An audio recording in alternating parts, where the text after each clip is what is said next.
Welcome to this explainer, where we're going to break down a worldview that profoundly shapes modern laws, cultures, and debates all over the globe. We're talking about atheism. Today, we'll be digging into its complex origins, the evolving definitions, and the core arguments surrounding it. And just to be clear right up front, we're keeping a strictly objective lens here today.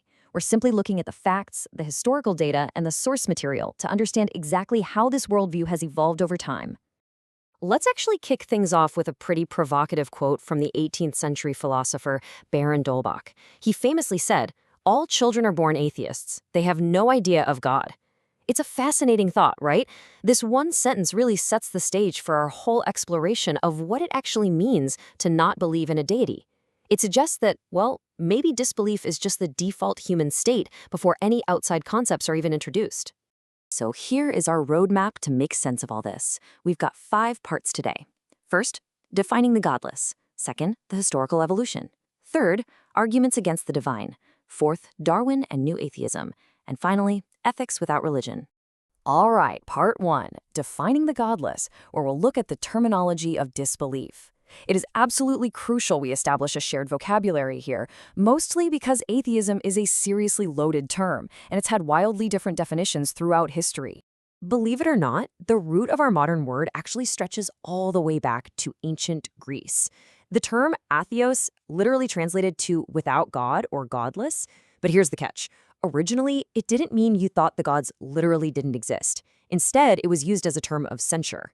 Basically, it was an accusation thrown at people who were seen as cutting ties with the local, state-sanctioned gods, which back then was considered incredibly dangerous to the social order. Now, this brings us to a really helpful academic distinction we still use today, the difference between implicit and explicit atheism. Implicit atheism is just the absence of theistic belief, but without any conscious rejection. Kind of like Holbach's child, right? They just haven't been introduced to the concept yet. Explicit atheism, on the flip side, is the deliberate, conscious rejection of theistic belief after actually considering it. Philosophers also draw a line between negative and positive atheism. Negative, or weak atheism, is a simple lack of belief. It's essentially saying, look, I don't believe gods exist, but I'm not claiming to know that for absolute certain. Positive, or strong atheism, takes it a step further. It actively and explicitly asserts that no gods exist whatsoever. Moving right along to section 2, the historical evolution. Let's trace how this concept evolved from antiquity straight through to the Enlightenment. When we map out this massive historical arc, we see early roots pop up in antiquity. You have philosophers like Epicurus theorizing about a universe governed entirely by chance, where gods are just completely irrelevant. Fast forward to the 16th century, and the word atheist had morphed into a highly dangerous political smear. Then we see radical shifts like the French Revolution's cult of reason, all building up to 1859, which brought Charles Darwin's massive scientific paradigm shift. And here is a wild piece of historical irony for you. Early Christians were actually executed in the Roman Empire under the formal legal charge of, you guessed it, atheism. See, because religion upheld the state back then, their refusal to worship the official Greco-Roman pantheon was viewed as literally subverting the government itself. Meanwhile, over in ancient China, we see proof that societies can evolve in completely different directions. While the West was tying theism directly to state legitimacy, China was building a society heavily reliant on systems like Confucianism. And Confucianism places immense emphasis on humanistic relations and moral character rather than theology. There are no Confucian gods dictating right and wrong. Morality is seen as an intrinsic, personal thing, totally unrelated to the will of a deity. But jumping back over to the West, we see this massive explosion of explicit secularism during the French Revolution. Between 1792 and 1794, the radical cult of reason attempted to quite literally de-Christianize France. They seized Parisian churches and turned them into temples of reason. For a brief time, this was actually a state-sponsored atheistic religion that aimed to worship science, rationality, and the human spirit instead of a divine being. All right, section 3. Arguments against the divine. Let's dig into the philosophy, logic, and sociology. We're going to objectively examine some of the specific intellectual arguments thinkers have used against the existence of a creator. First up, we have to talk about the classic problem of evil. Originally credited to the ancient Greek philosopher Epicurus and later popularized by David Hume, this is a pretty famous logical paradox. It poses a very direct question. If God is all-powerful, all-knowing, and entirely good, how on earth can worldly suffering exist? Is God willing to prevent evil but not able, or is he able but just not willing? To this day, this logical hurdle remains one of the primary arguments for atheism. But beyond pure logic, 19th century thinkers started offering secular sociological critiques of religion itself. Karl Marx famously argued that religion was essentially a social function used by the powerful to oppress the working class. Mikhail Bakunin took it even further. He argued that the very idea of God actually requires the abdication of human reason, which ultimately results in the enslavement of mankind. Now for Section 4, Darwin and New Atheism. Let's look at the modern shift in disbelief.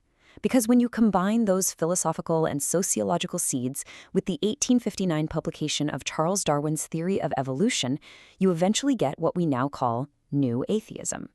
To really understand this modern shift, we can look at Richard Dawkins' incredibly influential book, The God Delusion. In it, Dawkins tries to systematically persuade theists to give up their faith, and he uses 3 distinct steps to do it. First, he highlights the repellent or extreme behavior of some religious individuals to get a visceral reaction. Second, he offers a very harsh, objective critique of the God of the Old Testament.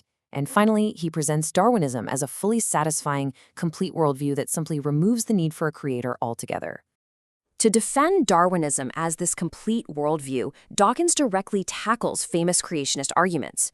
You've probably heard the critique that complex life evolving by chance is as improbable as a hurricane blowing through a junkyard and accidentally assembling a fully functioning Boeing 747. It's a famous analogy, but Dawkins counters this by arguing that evolution doesn't just happen by random chance in one impossible bound. Instead, he says it proceeds by tiny, perfectly reasonable increments, kind of like walking up a very gentle ramp over millions of years.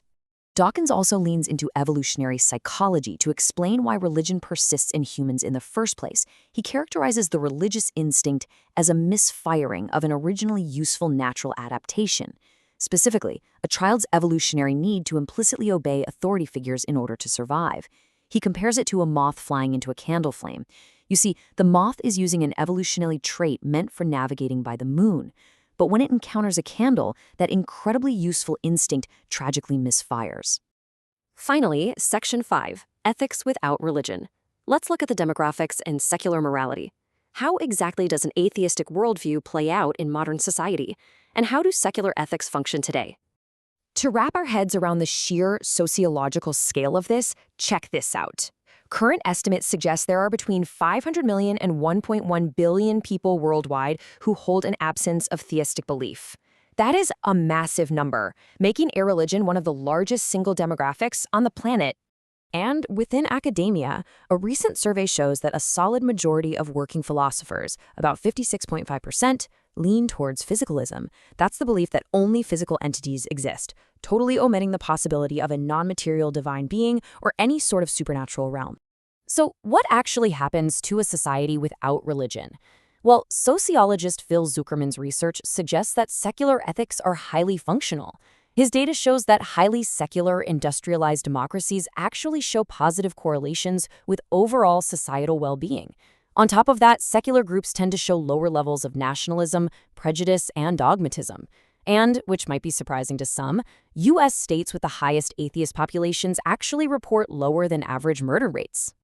So, as we've seen, morality clearly exists and functions in secular societies. But it does leave us with a really profound question to think about. If we strip away the divine, upon what ultimate foundation should humanity build its moral compass? Is human well-being and rationality enough to guide us, or does the universe demand something more? Thank you so much for joining me to explore this explainer today.